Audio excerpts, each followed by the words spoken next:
ہند کو اسلامی دینی چینل تو حاضر ہاں انتہائی ضروری مسئلہ ہے اور مسافراں واسطے بہت ہی ضروری مسئلہ ہے.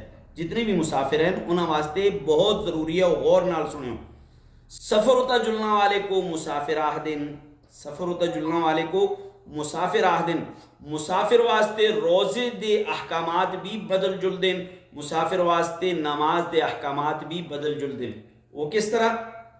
اگر تسی اپنی رہائش کرو 48 میل، جس طرح پہلے زمانے میں میل ہوندے آسے نا، اتنے میل اسی دور سفر کرتے ہیں، 48 میل فلانا میل میل ہوندے آسے. 48 میل تسی دور سفر کرتے ہو، 48 میل کو زیادہ ہو تسی دور سفر کیتا ہے تساں.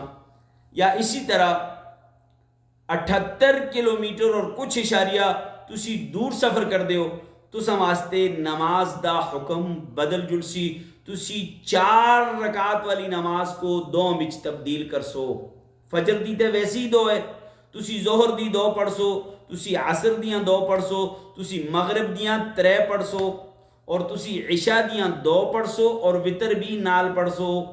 تسی عشاء دیاں 2 پڑھ سو اور وتر بھی نال پڑھ سو. اور اسی طرح اگر تسی اتنی مسافت بھی تساں سفر کر چھڑے اور روزے دا تساں کو اختیار ہے، اللہ دی طرف حکم ہے کہ تسی اس روزے دی قضا کر سکتے ہو، روزہ چھوڑ سکتے ہو. لیکن اگر تسی نہ چھوڑ دے ہو تو اس طرح بھی تساں واسطے کوئی گناہ نہیں ہوندا، منع نہیں. اگر تساں کو اختیار ہے، اگر تسی با آسانی رکھ سکتے ہو تو رکھنا زیادہ بہتر ہے. اگر نہ رکھ سکتے وہ بھی تساں واسطے کوئی گناہ نہیں. امید ہے کہ تمام مسافروں کو یہ مسئلہ سمجھ آسی. اگر سمجھ آیا ہے تو دوسرے تک ضرور پہنچاؤ. ہند کو اسلامی و دینی چینل یوٹیوب سبسکرائب کرو، گھنٹی والا بٹن دباؤ، ضرور سپورٹ کرو. السلام علیکم.